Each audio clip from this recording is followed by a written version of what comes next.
한 주일 동안 평안하셨죠? 다 함께 자리에서 일어나셔서 우리 하나님 말씀 받으시겠습니다. 히브리서 12장 1절과 2절 우리가 함께 한 목소리로 봉독하시겠습니다. 이러므로 우리에게 구름같이 둘러싼 허다한 증인들이 있으니 모든 무거운 것과 얽매기 쉬운 죄를 벗어버리고 인내로써 우리 앞에 당한 경주를 경주하며 믿음의 주요 또 온전케 하시는 이인 예수를 바라보자. 저는 그 앞에 있는 즐거움을 위하여 십자가를 참으사 부끄러움을 개의치 아니하시더니 하나님 보좌 우편에 앉으셨느니라. 아멘. 앉으시기 바랍니다.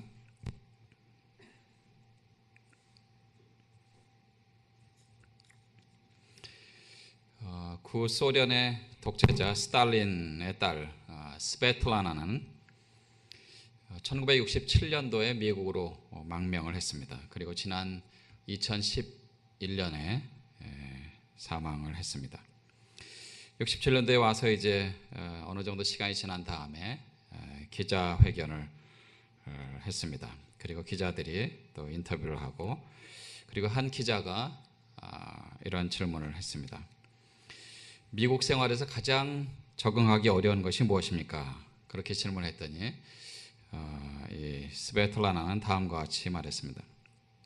가장 힘들었던 것은 선택의 문제였습니다. 왜냐하면 제가 살았던 구소련의 그 나라에서는 이 당에서 지시하는 것을 받고 그리고 제가 행동에 옮기면 되지만 그러나 이제는 제가 모든 것을 스스로 결정하고 행해야 한다는 사실이 제게는 무척 부담스러웠습니다. 여러분 어떻습니까? 우리도 매일같이 선택을 합니다. 그렇죠? 오늘은 내가 무엇을 해야 되는가?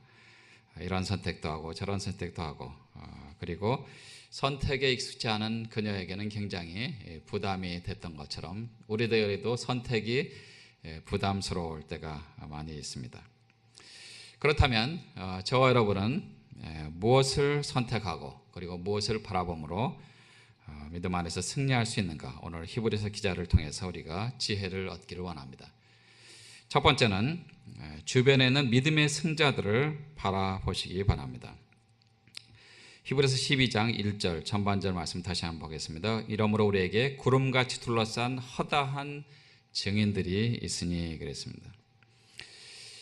히브리서 기자는 하나님의 사람들, 믿음의 사람들이 결코 혼자가 아니라는 사실을 먼저 증거를 하고 있습니다. 마치 경기장에 구름같이 둘러싼 그 수많은 사람들처럼 수많은 믿음의 선진들 또 수많은 믿음의 증인들이 우리 주변에 있다는 것을 보여줍니다. 실제로 히브리서 기자는 히브리서 11장에서 믿음의 선진들을 우리에게 소개를 하고 있습니다. 그래서 히브리서 11장을 우리는 믿음장이라고 이야기를 합니다. 평생토록 하나님과 동행했던 에녹을 소개합니다. 완전히 주님께 순종했던 의인 노아, 그리고 믿음의 조상 아브라함을 소개합니다. 이삭과 야곱, 요셉, 이스라엘의 위대한 지도자였던 모세를 소개하고요. 기드온, 삼손, 다윗, 사무엘, 그리고 선지자들을 소개하려고 하면 시간이 부족하다라고 이야기를 합니다. 뿐만 아니라 우리는 역사적으로 살았던 수많은 믿음의 선진들을 우리는 바라볼 수가 있습니다. 종교개혁의 주역이었던 루터라든지 캘빈이라든지 존 낙스라든지 혹은 루터라든지 웨슬리, 또 D.L. 모디, 스펄전, 얼마 전에 소천하신 빌리그레암 목사님, 이런 수많은 믿음의 선진들이 그들의 세계에서 하나님 맡겨주신 그 놀라운 일들을 잘 감당했던 것을 볼 수가 있습니다. 사실 우리는 그들 안에 같은 일원입니다. 역사 속에서 거쳐가면서 믿음의 역사를, 믿음의 사역을 잘 감당했던 그분들과 우리는 현 시대 21세기 살아가면서 이제 오늘날 우리가 하나님께서 맡겨주신 그 일들을 어떻게 감당할 것인가, 그것이 우리에게 주어진 하나님의 사명이고, 또 그들을 바라보면서 그들을 통해서 하나님이 허락하신 그러한 놀라운 그 믿음의 선진들을 통해서 우리에게 승리의 비결을 배우라고 말씀하고 있는 것입니다. 2018년도 월드컵이 이제 얼마 남지 않았습니다. 6월 14일에 러시아에서 개최를 하죠. 저는 축구장에는 안 가봤는데 그 아이스하키장에 한번 가봤습니다. 그 빽빽한 관중들을 보면서 그 수많은 사람들이 그 자기가 좋아하는 선수들을 막 응원하고 막 이런 모습들을 볼 때 그 분위기에 휩싸여서 나도 모르게 흥분하고 격분하고 또 내가 좋아하는 팀을 응원하는 그런 제 자신을 발견하게 됐습니다. 우리 대한민국 국민은 2002년도에 월드컵을 아직도 생생하게 기억하고 있죠. 그렇죠? 예, 그 4강까지 갔던. 그래서 우리는 축구만 하면 그냥 우리 한국에 있는 그 조카도 밤을 새면서 축구를 볼 정도로 그렇게 좋아한다고 하는데, 그런 경기장에 보면 그 빽빽하게 들러선 그 관중들이 수많은 선수들을 응원하는 것을 봅니다. 믿음의 선진들이 우리 안에 있습니다. 구름같이 둘러싼 허다한 증인들이 있다라는 것을 히브리서 기자는 이야기를 합니다. 그러면서 그 믿음의 선진들이, 믿음의 증인들이 우리 주변에 있습니다. 여러분은 결코 혼자가 아닙니다. 외로워하지 마십시오. 두려워하지 마십시오.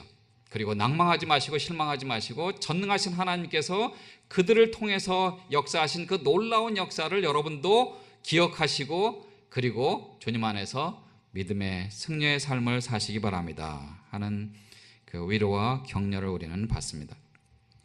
구약학자인 델루치는 이 본문을 묵상하면서 다음과 같이 묘사를 했습니다. 한때 그들은 하나님께 대한 증인이었으나 이제는 그들의 형제인 우리의 증인들이다. 이러한 두 가지 생각은 서로 밀접하게 얽혀 있다. 이곳에서의 우리의 삶은 관중석이 하늘나라까지 펼쳐져 있는 우주라는 경기장에서 벌어지는 경주이다 그랬습니다. 여러분, 우리 주변에 있는 그 사람들을 한번 생각해 보시기 바랍니다. 특별히 믿음의 사람들, 그리고 믿음이 없는 사람들, 우리 주변의 사람들을 한번 바라보시기 바랍니다. 과연 그들이 나의 신앙생활에 도움을 주는 사람인가? 아니면 신앙생활에 오히려 방해가 되는 사람인가? 물론 이제 저희 부모님도 지금 아버님은 한 5년 전에 소천하셨고 어머님은 지금 이제 그 치매 때문에 요양원에 계시지만, 그러나 저희가 먼저 예수님 믿고 그 다음에 저희 부모님이 한 2년 뒤에 예수님 믿으셨습니다. 그런데 이제 저희 누님이 먼저 예수님 믿고 저한테 전도해서 제가 또 몇 달 후에 믿고, 그리고 저희 누님은 지금 영국에서 또 선교사로 계신데, 그러니까 부모님이 아직 그리스도를 알지 못하는 그 2년의 세월은 사실 굉장히 힘들었습니다. 저한테도 그렇고, 특별히 저희 누님은 이제 여자니까, 너는 여자니까 결혼해서 남편과 함께 신앙생활을 하렴. 말하기도 좋잖아요, 그렇죠? 듣기도 좋고, 그게 맞는 말인 것 같기도 하고. 그러나 저에게는 너는 지금 대학교를 가야 되는데 공부해야지 내가 지금 교회 나가면서 시간을 뺏기면 되겠느냐, 그런 이야기들이. 그러니까 영적 생활에 신앙생활은 전혀 도움이 되지 않는 그런 말들이죠. 오히려 저를 위해서 기도해 주시고, 그래 내가 하나님 믿고 예수 그리스도를 믿는 그 믿음으로 열심히 신앙생활하고 공부도 더 열심히 하렴, 이렇게 해야지 그게 정답인데 그렇지 않고 오히려 지금은 바쁘니까 나가지 말라, 그렇게 이야기를 하셨습니다. 물론 나중에 이제 예수님 믿으시고 그런 것들을 이제 나중에 간증도 하시고, 우리가 잘 몰라서 자녀들에게 그렇게 얘기했습니다 하는 그런 그 아버님의 신앙 고백을 듣기도 했습니다. 일리노이주에 벨레벨이라는 도시가 있는데, 웨스트 벨레벨 고등학교 학생 4명이 1979년도에 고결한 시민상 수상자가 되었습니다. 그런데 이들 중에서 한 명만 빼놓고 나머지 11명은 초등학교부터 11명의 모임이라는 그러한 그 그룹의 구성원이었습니다. 그래서 그들은 서로를 위해서 기도해주고 격려해주고 또 도와주고, 그렇게 하면서 계속해서 인생에서 승리하는 삶을 살도록 그렇게 잘 자랐던 그런 모임의 사람들이라고 합니다. 승자와 사귀면 그래서 승자의 승리의 비결을 배울 수가 있는 것이죠. 히브리서 기자도 믿음의 선진들을 바라보라. 그들은 정말 하나님만 바라보고 예수 그리스도만 바라보고 그리고 믿음에서 승리하는 삶을 살았습니다 하는 것들을 이야기를 합니다. 두 번째는요, 주변의 믿음의 선진들을 바라보라고 말한 히브리서 기자는 두 번째로 우리 자신을 바라보라고 이야기를 합니다. 12장 1절 후반절에 보시면 모든 무거운 것과 얽매기 쉬운 죄를 벗어버리고 인내로서 우리 앞에 당한 경주를 경주하며 그랬습니다. 여기서 말하는 모든 무거운 것은 짐 혹은 장애라는 뜻입니다. 이것은 운동선수가 경주하는 데 있어서 장애가 되는 그 모든 것들을 말합니다. 우리 크리스찬들의 신앙생활을 경주자의 경주로 비유를 하면서 이야기를 했습니다. 물론 사도 바울도 그렇고 많은 사람들이 신앙생활을 경주로 비유한 그런 것들이 우리 신약 성경에서 여러 번 찾아볼 수가 있습니다. 그런데 우리 인생이라는 이 경주에 있어서 사실 우리 경주하는 사람이 꼭 필요한 모든 것들을 잘 준비하는 것은 필수 요건 중에 하나죠. 요즘에 그 뉴스를 도배하는 뉴스가 뭔지 아시죠? 북미 정상회담. 그래서 트럼프 대통령 그다음에 김정은 지금 싱가포르에 가 있습니다 하는 그런 이야기가 있는데 엊그제 뉴스를 보니까 이 트럼프 대통령이 준비가 부족하다 하는 그 이야기를 상원의원, 하원의원, 국회의원들이 이렇게 몇 마디 던진 이야기를 듣고 트럼프 대통령이 뉴스에서 인터뷰하면서 이제 나는 준비를 믿습니다. 나는 평생 이 일을 위해서 준비해 왔습니다. 결코 한 일주일 정도 준비하는 것이 아닙니다 하는 것을 강조해서 이야기하는 것을 뉴스를 통해서 들었습니다. 히브리서 기자도 마찬가지입니다. 우리가 경주하는 그런 경주자로서 모든 무거운 것을 먼저 벗어버려야 된다라는 것을 말합니다. 특별히 이 달리기 하는 사람들 보시면 굉장히 옛날에는 옷을 많이 입었는데 요즘 같은 경우는 옷이 점점 얇아지고 짧아지고 그래서 어떻게 해요? 최소한의 마찰을 부딪히도록 그래서 좋은 기록을 낼 수 있도록 그렇게 준비하는 것을 볼 수가 있습니다. 그래서 모든 무거운 것을 버려야 된다. 이것은 경주에 필요한 최소한의 그런 장애물을 준비를 해야 된다 하는 것을 말합니다. 심지어는 머리카락이라든지 혹은 그 외에 여러 가지 손톱도 짧게 깔고 이렇게 그다음에 요즘에는 운동화도 굉장히 가벼운 운동화를 신는다고 합니다. 발은 최대한도로 잘 보호를 하지만 그러나 굉장히 가벼운 그런 것들이에요. 김연아 선수가 지금은 은퇴를 했는데 트리플 엑셀인가요? 3바퀴 반 도는 그것을 위해서 10,000번 이상 연습을 했다고 합니다. 그렇게 이제 운동 선수들도 자기의 그 기록을 위해서 최선을 다해서 연습하는 그런 모습을 우리는 볼 수가 있습니다. 마찬가지로 우리 영적인 삶에 있어서 우리가 그런 경주를 하는 데 있어서 최대한도로 모든 그 장애물을 벗는 것입니다. 우리 크리스찬들의 최대한의 장애물이 뭡니까? 하나님 앞에서 죄를 짓는 것이죠. 죄가 뭐라 그랬어요?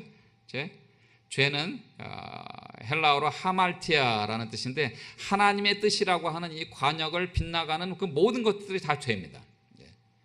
그래서 우리가 하나님 앞에서 짓는 그 죄가 우리의 경주의 삶에서 영적인 삶에서 경주하는 데 있어서 굉장히 큰 장애물이 된다는 거죠. 그 모든 것들을 다 내려놓고 그리고 최선을 다해서 승리하는 삶을 살아야 된다 하는 것을 말합니다. 스테반 폴란이라는 학자는 마크 레빈의 이막이라는 글에서 다음과 같이 말합니다. 새롭게 시작하자. 우리는 자신의 성공을 책임질 수 있어야 한다. 우리에게 지금보다 더 좋은 시간이 있더라도 오늘 시작해야만 성공할 수 있다. 우리는 지금보다 더 좋은 장소에 있을 수 있다. 하지만 지금 있는 자리에서도 얼마든지 성공할 수 있다. 어떤 환경도 완벽할 수는 없다. 히브리서 기자는 그래서 영적인 장애물이 무엇인가 얽매기 쉬운 죄다라는 것을 말하는 것입니다. 얽매기 쉬운 죄를 벗어버리고 우리 주변에 있는 여러 가지 죄들, 사실 우리가 살아가는 이 시대는 영적으로 신앙생활을 하는 데 있어서 굉장히 많은 장애물이 있습니다. 인터넷이라든지 스마트폰이라든지 우리는 그냥 앉아서 혹은 우리의 손 안에 세상의 모든 것들을 다 볼 수가 있죠. 보고 싶은 거 다 봅니다. 들을 수 있는 거 다 봅니다. 그러나 그것이 우리 영적 생활에 있어서 우리에게 신앙생활에 도움이 되는 것들이 있느냐 하면 그렇지 않은 것들이 더 많습니다. 근데 우리의 시선은 어디로 가요? 우리의 시선은 영적인 일에, 영적인 신앙생활에 도움이 되지 않는 것에 더 많이 가는 것을 우리는 발견합니다. 제 자신도 주중에 어떤 이 자료나 이런 것들을 보면서 그런 이상한 것들을 보면서 또 관심 있는 그런 것들을 쭉 보다 보면 이것이 내 신앙생활에 별로 도움이 되지 않은 건데 하는 그런 생각들을 하게 됩니다. 그러면 또 하나님 앞에 회개하고 또 얼른 벗어나고 또 설교 예화를 위해서 또 막 찾다가 또 어떤 이상한 거 보면 또 조금 보고 그런 제 자신을 보면서 하나님 앞에서 회개하는 제 모습을 발견하게 됩니다. 그래서 이러한 준비가 끝난 다음에 비로소 인내로서 우리 앞에 당한 경주를 경주할 수가 있게 되는 것입니다. 사실 우리의 삶은 모든 인생과 그리고 죄의 장애물을 넘어서 하나님께 달려가는 것입니다. 그래서 매일의 삶 가운데서 우리가 정말 하나님을 닮아가고 예수 그리스도를 닮아가고 그리고 죄와 허물을 다 벗고 그리고 주님께만 달려가는 것, 그것이 얼마나 중요한지 모릅니다. 그렇게 해야지만 우리가 경주에서 승리하는 삶을 살 수가 있는 것입니다. 제 선배님에게 들은 이야기인데요. 그 선배 목사님이 성경 공부를 인도하는데 어떤 한 장로님께서 간증을 하셨답니다. 목사님, 제 손가락을 한번 보십시오. 이렇게 봤는데 가운데 손가락이 좀 이렇게 잘려 있어요. 그래서 깜짝 놀래요. 아니 장로님 어떻게 된 겁니까? 그랬더니 그 장로님께서 이제 자신의 간증을 합니다. 목사님, 제가 사실은 예수님 믿기 전에 도박에 미쳤습니다.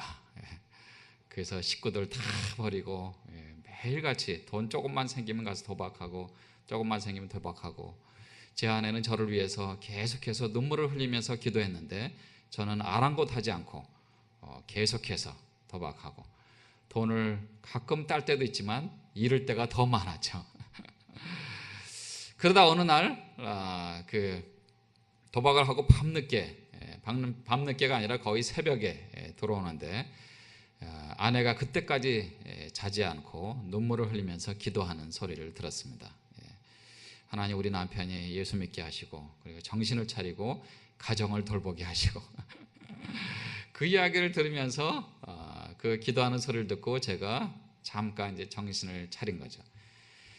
그런데 그 다음날 또 제 발걸음은 돈이 조금 생기니까 또 도박장으로 향하는 제 모습을 보면서 제가 내가 다시는 내가 도박을 하지 말아야지, 그러면서 제가 제 손으로 손가락을 끊었습니다. 그런데요, 아내의 기도 덕분에 그래도 어느 날 제가 예수 그리스도를 구주와 주님으로 영접하고 그리고 이제 신앙생활을 시작을 했습니다. 그런데 아직은 영적으로 어린 그런 상태라 그런지 다시 그런 이 도박하고자 하는 그런 마음이 꿈틀꿈틀 나오면서 어느 순간에 제가 도박장에 가 있는 그런 제 모습을 발견하고 하나님 앞에 또 회개도 하고 아내한테 잘못했다고 이렇게 기도하고 그런데요. 그런데 목사님이 하시는 그런 성경 공부에 참석하고 하나님 말씀을 배우고 이제 예수 그리스도를 조금씩 알아가니까요. 어느 순간에 저는 도박장의 근처도 안 가는 제 모습을 발견하게 됐습니다.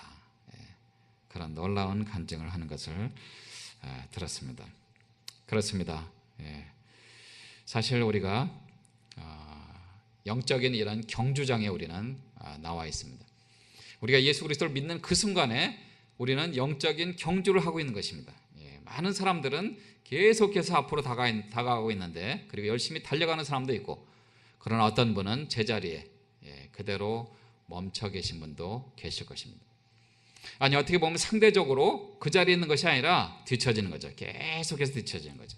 어떤 분은 계속해서 말씀을 읽고 기도하고 전도하고 선교하고 그런 정상적인 신앙생활을 하는데, 어떤 분은 전혀 그것을 하지 않음으로 말미암아 영적인 경주에서 뒤지는 그런 모습들을 볼 수가 있습니다.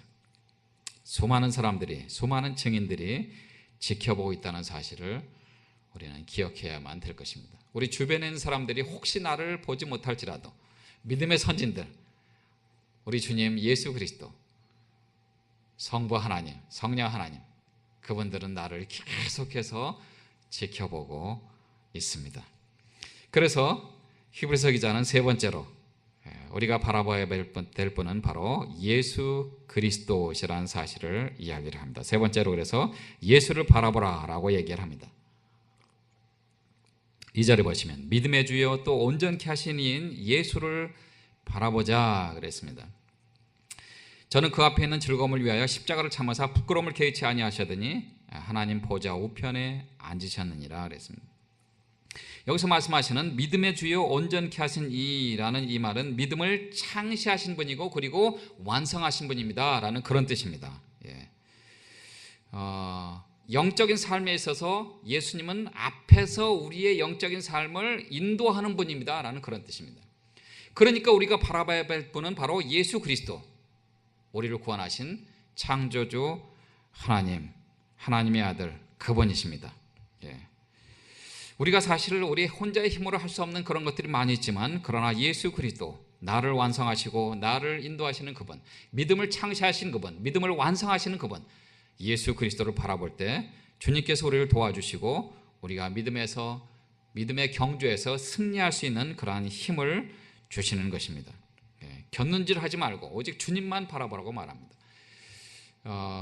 아가서에 보시면 솔로몬과 술라미 여인의 그 사랑에서 솔로몬이 그 여인에게 내 눈이 비둘기 같구나 하는 그런 얘기를 합니다. 내 눈이 비둘기 같구나. 비둘기 같다는 그 말이 거기서는 그 무슨 얘기냐면 비둘기처럼 당신은 나만을 사랑합니다 하는 그런 얘기입니다. 여러분 조류를 보세요. 조류를 잘 보시면 조류는 인간처럼 눈동자를 이렇게 돌릴 수가 없습니다. 조류는 마치 단추를 거기다 껴놓은 것처럼 거기에 그대로 고정되어 있습니다. 그래서 옆에를 볼 수가 없는데, 옆에를 보려면 어떻게 해야 돼요? 고개를 돌려야 됩니다. 고개를 돌려야 됩니다. 눈동자가 돌아가지 않습니다. 오직 주님만을 바라보라고 이야기합니다. 이정하 시인은 물고기는 잠잘 때도 눈을 뜬다라는 시에서 다음과 같이 말합니다. 물고기들은 잠을 잘 때 눈을 감지 않는다. 죽을 때도 눈을 뜨고 죽는다. 그래서 산사 풍경에 추는 물고기 모양으로 되어 있다던가 늘 깨어 있으라고. 물고기도 이렇게 박혀 있죠. 동자가 움직이지 않습니다. 옆으로 돌려야만 합니다. 그렇기 때문에 우리의 궁극적인 목표는 바로 예수 그리스도입니다. 세상의 어떠한 것들을 바라보는 것이 아니라 예수 그리스도, 나를 위해서 이 땅에 몸을 입고 오신 성자 하나님, 나를 위해서 십자가에 돌아가 주신 예수 그리스도, 그리고 나를 위해서 부활하시고 승천하신 예수 그리스도, 그분만을 바라보라고 이야기를 합니다. 그래서 히브리서 기자는 보세요. 예수님을 바라보는데 무엇을 바라봐야 되는가? 첫 번째는 십자가 상의 예수를 바라봐야 된다라고 말합니다. 저는 그 앞에 있는 즐거움을 위하여 십자가를 참으사 부끄러움을 개의치 아니하시더니 그랬습니다. 왜 예수님께서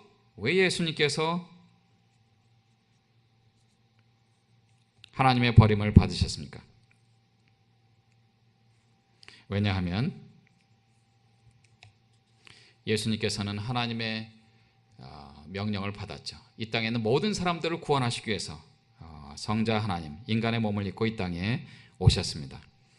그분은 사랑 때문에 십자가에 가셨습니다.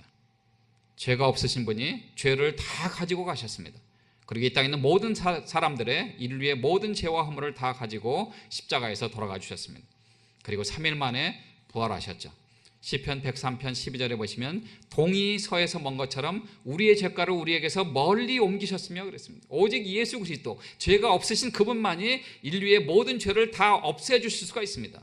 죄가 있는 사람은 다른 사람의 죄를 대신해 줄 수가 없는 것입니다. 인간의 몸을 입고 오신 예수 그리스도, 그분만이 우리의 모든 죄를 다 가져가 주실 수가 있습니다. 그런데 히브리서 기자는 뭐라고 그랬어요? 그 앞에 있는 즐거움을 위하여 그랬습니다. 십자가 뒤에 하나님께서 예비하신 그 영생의 그 인류를 위한 그 소망을 예수님께서는 이미 보셨어요. 그 잠깐 동안 인간의 몸을 입으셨기 때문에 인간들이 당하는 그 모든 고통을 다 가지셨습니다. 6시간 동안 십자가에서 물과 피를 다 흘려주시고, 그리고 마지막에 영원히 돌아가셨죠. 다 이루었다라고 외치신 예수님은 영원히 돌아가시고, 그리고 3일 만에 부활하셨습니다. 예수님께서 십자가를 참으신 목적은 바로 저와 여러분, 이 땅에 있는 모든 인간들, 인류를 거쳐서 거쳐간 모든 인간들을 구원하시기 위해서 그렇게 하신 것입니다. 그래서 누가복음 19장 10절에서는 인자에 온 것은 잃어버린 자를 찾아 구원하려 하심이라. 인자에 온 것은 잃어버린 자를 찾아 구원하기 위해서 이 땅에 오신 것입니다. 그리고 십자가에서 돌아가 주신 것입니다. 에베소서 2장 8절 9절에 보시면 너희가 그 은혜를 인하여 믿음으로 말미암아 구원을 얻었나니 이것이 너희에게서 난 것이 아니요 하나님의 선물이라 그랬습니다. 행위에서 난 것이 아니니 이는 누구든지 자랑치 못하게 함이니라 그랬습니다. 그런데 인간들은 예수 그리스도를 바라보기보다는 불평불만을 토로하고 세상을 바라보고 그렇게 살아가는 사람이 얼마나 많은지 모릅니다. 구약 시대도 보면 이스라엘 백성들이 하나님께서 조금만 안 해주신 것처럼 느껴지면 하나님의 때와 인간의 시간이 다를 수 있잖아요. 그렇죠? 근데 그럼에도 불구하고 조금만 뭐가 안 되면 불평불만을 토로하고, 그리고 모세를 원망하고 아론을 원망하고 이스라엘 백성들의 리더들을 원망했던 그런 때가 있었습니다. 광야 40년 시대 때 민수기 21장에 보시면 그런 내용이 나오는데, 그래서 하나님께서 그들을 불뱀으로 심판하셨죠. 그런데 그 불뱀으로 심판하는 그 동안에 백성들이 또 모세에게 또 이야기를 하죠. 우리를 위해서 기도해 주시고 우리를 이 어려움에서 건져 주시옵소서라고 요청을 했을 때 모세가 하나님 앞에 기도하니까 하나님께서 뭐라 그랬어요? 구리뱀을 만들어서 높이 들어라. 높이 들어라. 높이 들어서 그 구리뱀을 쳐다보는 사람마다 즉시 구원을 얻으리라. 사실 그 인간적으로 보면 지금 불뱀에 물려서 죽잖아요. 독뱀에 물려서 죽잖아요. 독 때문에 사람이 죽잖아요. 그러면 의사가 가서 치료해주고 또 약도 주고 주사도 놔주고 그렇게 해야 되잖아요. 그렇죠? 그러나 모세가 들은 그러한 구리뱀을 쳐다보기만 하면 어떻게 해요? 믿음으로 보기만 하면, 전능하신 하나님께서 나를 구원해 주신다는 그 사실을 믿음으로 보기만 하면 그 즉시 구원해 주신다라는 놀라운 사실을 주님께서는 말씀하시죠. 민수기 21장 9절에 보시면 그래서 모세가 놋뱀을 만들어 장대 위에 다니 뱀에게 물린 자마다 놋뱀을 쳐다본 즉 살더라 그랬습니다. 놋뱀을 쳐다보기만 해도 산 거예요. 하나님이 말씀하신 그 말씀을 그대로 순종하는 것이죠. 그게 중요한 것입니다. 그게 중요한 거예요. 우리가 예수를 믿으면 예수님께서는 우리를 죄에서 구원해 주실 뿐만 아니라 죄로 인한 모든 두려움에서 우리를 건져 주십니다. 그래서 히브리서 기자는 십자가를 참으신 예수 그리스도, 그분을 바라보라고 이야기를 합니다. 그 다음에요, 하나님 보좌 우편에 앉으셨다고 이야기를 합니다. 즉 다시 말해서 하나님 보좌 우편에 앉으신 대언자 예수 그리스도를 바라보라고 말합니다. 사실 우리가 예수 그리스도를 믿는 그 순간에 우리는 하나님의 자녀가 됐습니다. 그렇죠? 영생을 선물로 얻었습니다. 그리고 믿음으로 신앙생활을 합니다. 그러나 저도 그렇고 여러분도 그렇고 우리가 알지만 신앙생활을 하는 그 순간에 우리는 죄를 하나도 안 진 그런 삶을 살 수가 없습니다. 그렇죠? 매일같이 우리는 생각으로 행동으로 죄를 지을 수밖에 없습니다. 우리가 물론 하루, 이틀, 일주일, 열흘 죄를 안 지을 수도 있지만 그러나 평생 살아가면서 우리는 죄를 한 번도 안 지을 수가 없습니다. 예수 그리스도를 믿은 이후에도. 그래서 십자가의 그 놀라운 사랑이 위대한 것입니다. 예수님의 그 사랑은 과거와 현재와 그리고 미래에 우리가 지을 가능성 있는 그 모든 죄를 동이서에서 본 것처럼 완벽하게 완전히 없애주신 것입니다. 그것이 바로 십자가의 능력이요 십자가의 사랑입니다. 고린도서 1장 18절 말씀이 그것이 아닙니까? 믿지 않는 자들에게는 십자가가 미련한 것이지만 믿는 우리에게는 하나님의 능력이 됩니다. 그랬습니다. 그런데 보세요. 우리가 죄를 지을 때 사실 저도 그렇고 죄를 지을 때 내가 정말 목사인가? 내가 하나님의 아들인가? 내가 크리스찬인가? 그런 생각을 할 때가 얼마나 많습니까? 여러분 그런 생각 안 해보셨어요? 죄를 지을 때 내가 하나님의 자녀인데 내가 하나님의 아들인데 하나님의 딸인데 이런 죄를 지을 수가 있는가? 아니 여기에 갈 수가 있는가? 내가 그렇게 말할 수가 있는가? 그럴 때 우리의 생각 속에서 우리를 정죄하는 사탄의 목소리가 뭐예요? 야, 네가 목사냐? 네가 집사냐?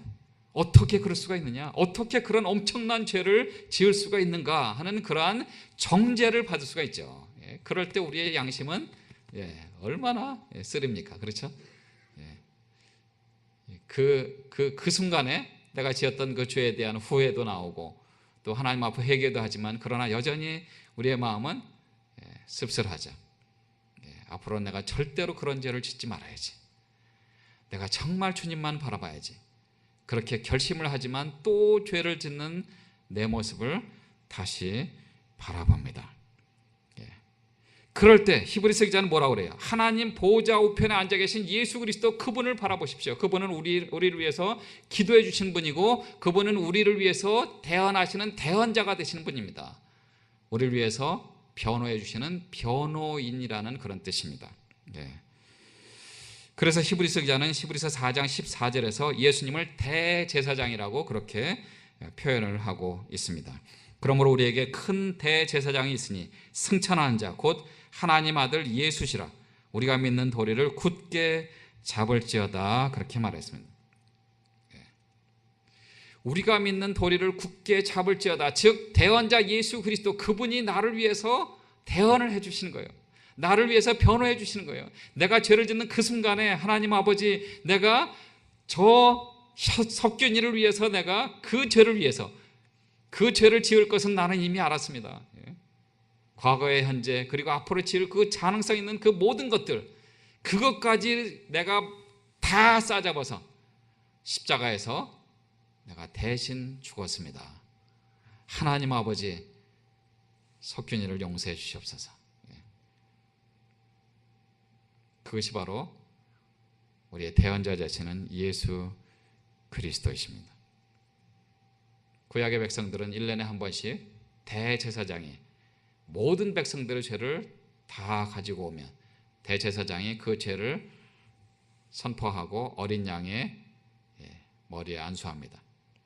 그리고 이스라엘 백성들의 모든 죄를 다 어린 양에게 전가합니다. 그리고 어떻게? 어린 양의 목을 치죠. 우리가 지은 모든 죄를 어린 양이 대신 가져가는 것입니다. 그리고 번제단에다가 피를 뿌리고 내장을 뜨고 각을 뜨고 그렇게 해서 하나님이 제사를 지내라고 하신 대로 제사를 지냅니다. 그리고 어디로 가요? 성소와 지성소 그 안에 들어가서 지성소에 들어가서 하나님 앞에 회개하고 용서를 빌고 그러면 하나님이 또 용서해 주십니다. 그러면 또 나와서 1년 동안 또 죄를 짓습니다. 그러면 또 1년 지은 죄를 또 다 모아서 대제사장이 또 그렇게 동일하게 계속해서 반복해서 하나님 앞에 용서를 빌고 그렇게 합니다. 그것이 바로 구약 백성들의 삶이었어요. 그러나 예수 그리스도 그분이 오셔서 영단번에 인류의 모든 죄를 다 가져가 주셨어요. 그래서 이제는 우리는 더 이상 죄에 대해서 제사를 드릴 필요가 없습니다. 왜냐하면 예수님이 다 가져가셨기 때문에. 그렇기 때문에 우리는 지금 예수 그리스도만 믿으면 되고 예수 그리스도만 바라보면 되는 것입니다. 그리고 이제 예수 그리스도를 구주와 주님으로 영접한 저와 여러분은 하나님 보좌 우편에 앉아 계신 그분을 바라보면 됩니다. 그래서 그 예수님께서 우리를 위해서 대신 기도해 주시고 우리를 위해서 대신 변호를 해 주십니다. 로마서 8장 34절에 보시면 누가 정죄하리요? 죽으실 뿐 아니라 다시 살아나신 이는 그리스도 예수시니 그가 하나님 우편에 계신 자요 우리를 위하여 간구하시는 자시니라 그랬습니다. 우리를 위해서 간구해 주시고 대언해 주시고 변호해 주시는 분이 바로 예수 그리스도이십니다. 우리가 그분을 닮으려고 노력만 하면 우리의 삶은 변화가 될 것입니다. 독일의 문학자인 한스 카로사는 인생은 너와 나의 만남이다 라고 이야기를 했습니다. 그는 인생에서 만남은 모든 것을 결정한다 라고까지 이야기를 했습니다. 맞는 것 같습니다. 만남은 변화를 낳습니다. 그렇죠? 반복된 만남은 기적을 낳습니다. 좋은 만남은 좋은 기적을 낳고 나쁜 만남은 나쁜 기적을 낳습니다. 제일 중요한 만남은 바로 우리 주 예수 그리스도, 성부 하나님, 성자 하나님과의 만남이죠. 우리가 하나님을 만나면 만날수록 계속해서 하나님의 성품을 닮아가게 됩니다. 오늘 아침에 여러분 하나님 만나고 나오셨나요? 일어나자마자 기도하시고 큐티하시고 성경 암송하시고 계속해서 해보세요. 계속 만나면 만날수록 하나님의 사랑을 발견하게 됩니다. 하나님을 계속 만나면 만날수록 하나님의 자비를 경험하게 됩니다. 하나님을 계속 만나면 만날수록 하나님의 은혜를 경험하게 됩니다. 계속해서 하나님과 만나시기 바랍니다. 그 다음에는 훌륭한 인물들과의 만남이 참 중요합니다. 인생에 있어서 중요한 것은 누구를 만나느냐입니다. 좋은 책을 만나시고 좋은 언어를 만나시고 그리고 좋은 사람들을 만나시기 바랍니다. 좋은 사람을 만나면 좋은 변화를 일으킵니다. 그러나 나쁜 책, 나쁜 언어, 나쁜 사람들을 만나보세요. 어느 순간에 나쁜 사람으로 변해 있는 나 자신을 발견하게 됩니다. 그래서 그 만남이 굉장히 중요합니다. 여호수아는 모세를 만나서 40년 동안 훈련을 받고 그리고 가나안 정복의 영웅이 됐죠. 요나단은 다윗을 만나서 자기가 왕이 될 것이 아니라 다윗이 이스라엘을 다스릴 왕이 되어야 된다. 그래서 킹메이커가 되지 않았습니까? 킹이 아니라 킹메이커가 된 요나단의, 그래서 다윗과 요나단의 우정을 많은 사람들이 기억하고 있죠. 엘리사는 엘리야를 만나서 엘리사가 병거 타고 올라갈 때 갑절에 되는 영감을 내게 주시옵소서 하는 그러한 놀라운 기도를 했죠. 바울은 바나바를 만났죠. 바나바는 사람을 세우는 사람이라는 뜻이죠. 그래서 바울이 될 수가 있었습니다. 바울은 또 영적인 아들 디모데를 만나서 하나님의 사랑을 계속해서 전달해주는 그러한 놀라운 만남. 누구를 만났냐가 참 중요합니다. 무엇을 바라보느냐가 참 중요합니다. 우리는 인생을 살아가면서 오직 한 분, 예수 그리스도, 십자가의 사랑을 바라보시고 또 하나님 보좌 우편에 앉으신 그분을 바라볼 때 우리도 인생에서 승리하는 삶을 살 수 있을 줄로 믿습니다. 기도하시겠습니다.